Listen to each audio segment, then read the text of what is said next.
Allison Ziegler coming to you this afternoon, and I wanted to hop on here. I don't know if many of you, if we've met before, but I am a commercial flower farmer, and I'm located in southeastern Virginia, and I'm sitting out here in my golf cart, literally in the field, because it's kind of overcast and it's really nice light, so we'll just have to go with the city noises, because I am literally dead in the middle of the city. And I wanted to kind of share a little bit about how I came to be here, because if there was no less likely suspect, it was me. I didn't grow up in a farming community or in a farm family. I was barely a gardener, y'all. But I did love gardening, and I just happened like 26 years ago, I happened upon The Flower Farmer book by Len Basinski, which is what actually has started so many of us in this commercial trade. And I knew I had found my dream. I never thought that I could actually make it come true, though, because I was still just very thinking I was going to give it a whirl, but it still had not sunk in. And so in 1998, I launched my little flower farm here in the middle of the city.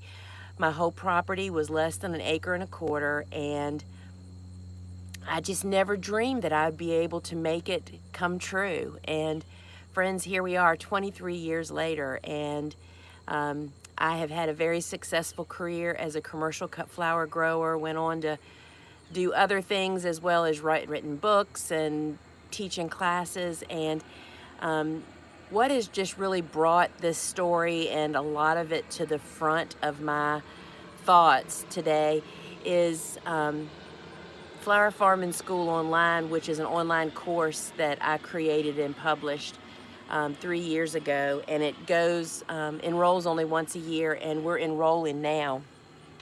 And so many people that we're talking to that are asking questions are just really not thinking that they can do this, that, they don't have all the knowledge, they don't have all the right equipment. And I will tell you that there was a lot of reasons that I shouldn't have become a flower farmer if I went by some of these myths. And for instance, I live in the middle of the city. I didn't have much land. I had 2 quarter-acre gardens, had no tractor, have no greenhouse or hoop houses. I still don't, even 24 years later or 23 years later. I didn't have a tractor for the first decade that I farmed. And what I really wanted to come on here and share with you guys is that if you want to start a business and it's flower farming, and because cut flower growing really is a business, y'all. For those people that aren't familiar, we sell about $7 billion a year of cut flower stems just in the United States. So it's a very significant cash crop. And there is lots of opportunity, and the opportunities have never been richer than they are right now. A kind of a problem that has snowballed since the pandemic, and it's really going to take a long time for it to correct itself. There's a total disruption and breakdown in the global supply chain. So of that $7 billion, about 80% of it is imported from distant lands. Well, they're having trouble getting it here from those distant lands now. And cut flower growers last year and the first part of this year are really, really facing demand that they can't keep up with. I mean, that is true for farmer florists, for florists that are using local flowers. I mean, what we've been waiting for decades as domestic growers is actually presented itself. And there's just never been a better time for anybody to actually join this trade and to get in at the beginning and get your boots going. We got a lot of empty boots. Now, I'm not saying it's not hard work. It is hard work. But when you take great reward from what you're doing, it just doesn't seem like it's quite so hard work, right? So I was going to look to see just looking to see where I could see comments. And so I'm kind of a newbie over here on YouTube, and so I hope y'all be patient with me and give me a chance for us to figure this all out. But we did just post a video for those folks that their interest might be sparked about becoming a flower farmer. You can actually, there's a video that was just posted called Going Inside the Course, where I talk a little bit about becoming a flower farmer and take you inside the online course that just really kind of shows you what you can expect, and really how it gets you in on the foundation of starting a business, running a business, what to grow it, how to sell it, how to harvest it, just everything. And so the name of the course is Flower Farming School Online, the Basics, Annual Crops, Marketing, and More. It is really where people learn how to start their business and to go from a gardener to a farmer. And y'all, that is a really big jump. Perhaps the biggest challenge that we've seen people face in the last 10 years, as we've had such an influx of people with interest in becoming a flower farmer, is they just kind of jump in and think it's kind of like just having a big garden. And it is so much different than that, I can't tell you. And those people tend to tread water for a couple of years, but they stay overwhelmed, they really have flat sales, and just don't get the whole garden preventative maintenance thing, and they just crash and burn. And I so understand, because I kind of did that in the very beginning too, until I learned from folks that taught me how to farm and how to do business and how to run business and how to be a professional. So it's a totally legit business opportunity. So in that other video that I just talked about, going inside the course, you can see what the different sessions are, what we teach about, and you know, it takes people from fumbling and stumbling around trying to figure it out to getting them the information they need to get in and get their business set up and going. It has what you need for you to show up. If you do the work, then you're gonna, you know, succeed. And you know, isn't part of being an entrepreneur to not expect to always have 100% success, right? We take our failures and kind of turn them into lemonade too, right? So I'm sitting here in front of this. So this is 1st of October, and so the gardens have really been almost put to bed for fall. And what you're looking at here is this white bloom. Closest to me is buckwheat, which is a warm season tender annual. Then those spikes of purple and green that you see kind of in the middle, that is Salvia leucanthia and Salvia mexicana, which is a really late blooming summer. We call it a half-hardy perennial, because if it'll survive winter in your region, then it will live from year to year. But we live I am in 8A, 7B, and some years it does and some years it doesn't. But it's a beauty. And the late season pollinators just, I mean, it is so thick with bees in the morning, you can't even get close to it. Then the next layer up is sun hemp, which is a warm season legume. And what that means is a legume is a cover crop that its roots, they actually takes oxygen or nitrogen from the air and puts it down into its roots. So it benefits your soil even beyond the organic mass that it's actually going to turn under. That stuff is like 10 feet tall. So, you know, I started this out by talking about I never dreamed that I would be a flower farmer. And you know, I just really was so fortunate to have connected with the right people that helped me get my momentum all those years ago. And as our industry, the cut flower growing industry, has seen an influx of so many people in the past 10 years, that there is a couple of myths that I just really want to blow right out of the water. First, people say, aren't there too many flower farmers? Haven't you trained too many people, Lisa? I hear that all the time. But friends, I am here to tell you that first off, even if all the people that you see on social media that you think are flower farmers were real professional cut flower growers, while we're importing 80% of $7 billion a year into this country, there is no ceiling. I don't know that we'll ever max out in my lifetime. And it's just, there's just no, I just see so many opportunities everywhere.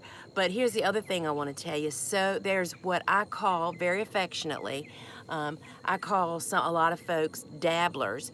There are people that are growing a lot of flowers, but they aren't necessarily selling them. And that's what separates the avid gardener from a commercial professional grower, is until you sell your flowers, you don't get to jump into this pool. But yet, the illusion is given on social media that we just have thousands and thousands and thousands of growers.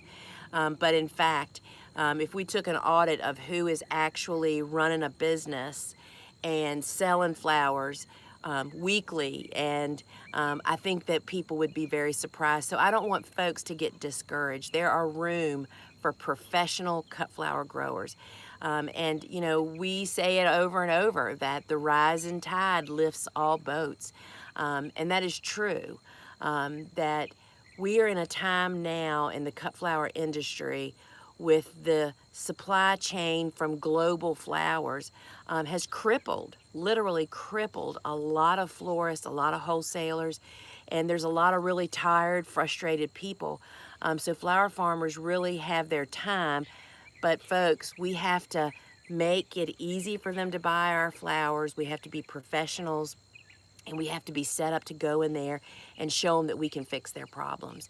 And we have a lot of people showing up that are not necessarily in that state. And that's, you know, one of the whole reasons that I even created Flower Farming School all those years ago. Is I was traveling the country speaking 60 to 100 times a year, giving lectures to all kinds of groups, teaching people how to become flower farmers and how to do it like a pro. You see, I was a business person before I was a flower farmer, and I think that gives you kind of a hand up in what helped me to become, you know, what I am today.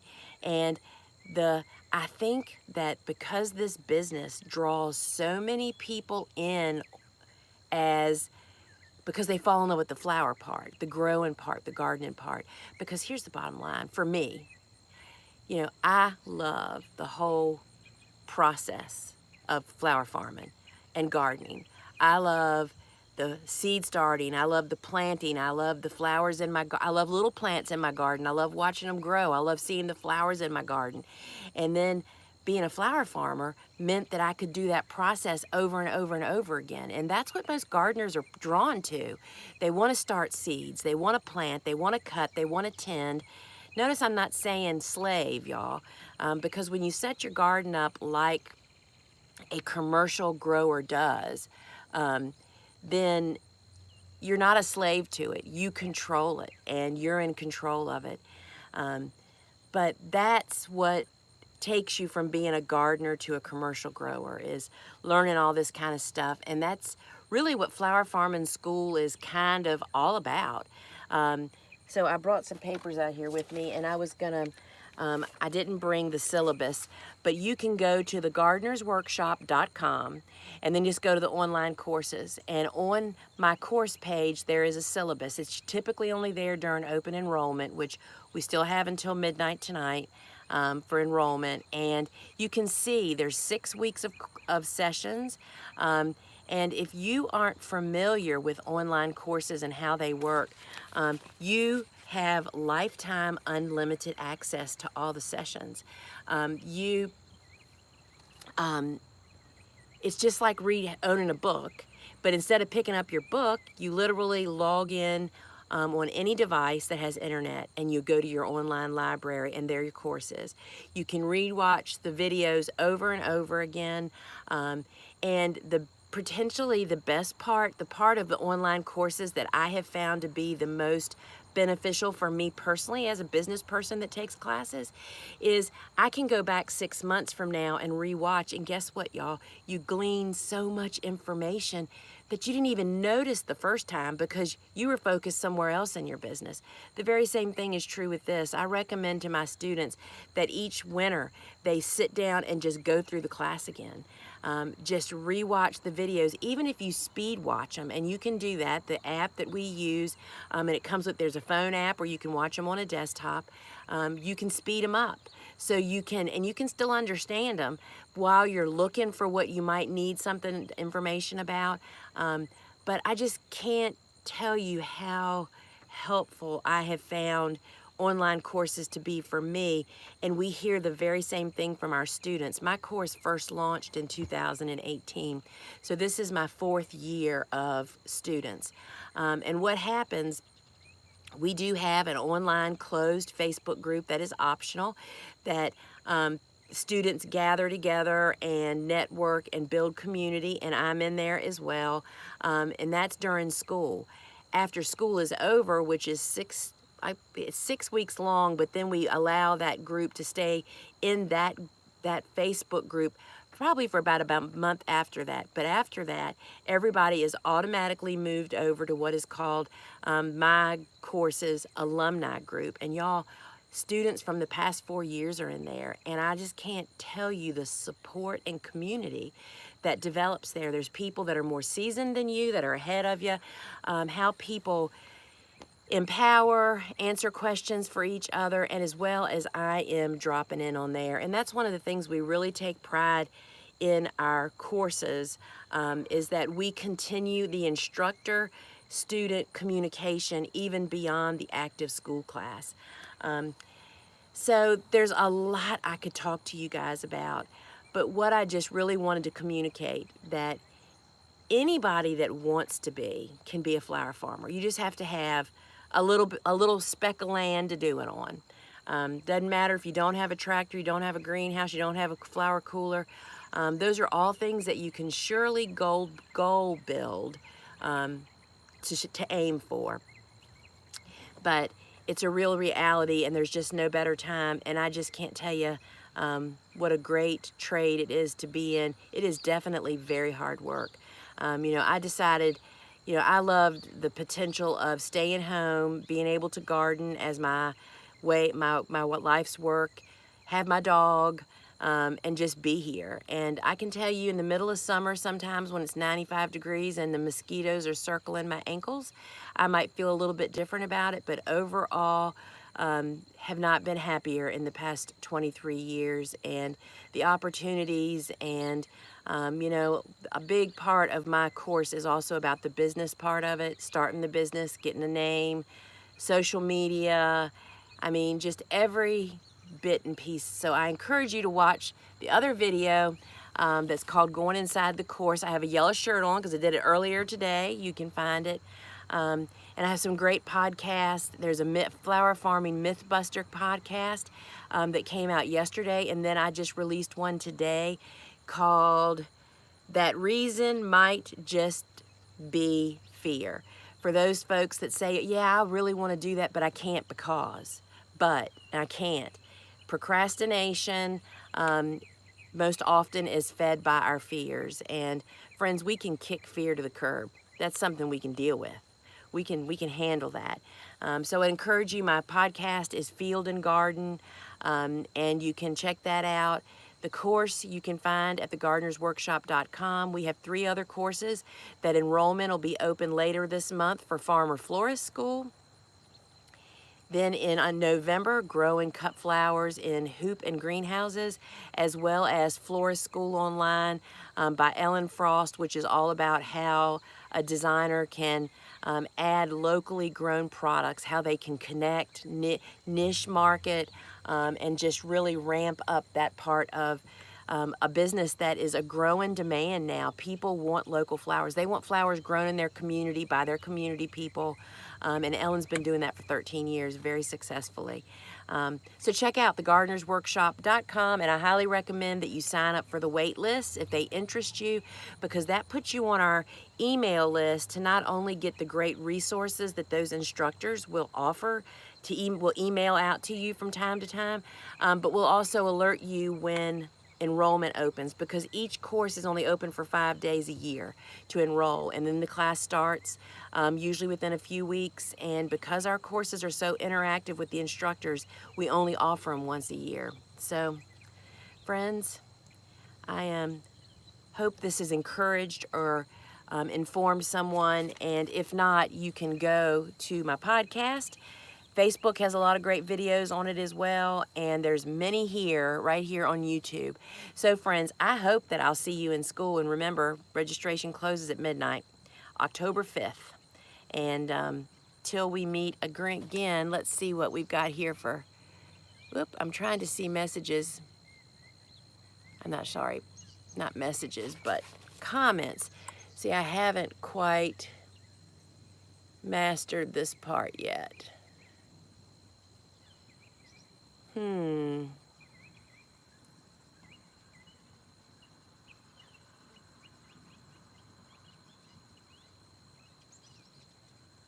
Oh, there we are.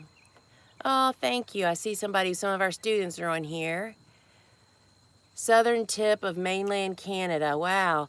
And we do include Canadian resources in our school.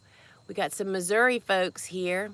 So thank you guys for joining me and commenting. We really love it. And we always ask our students to comment with the sunflower emoji, so that way you can recognize who our students are. So friends, till we meet again, and I hope to see you in school sometime. Ciao.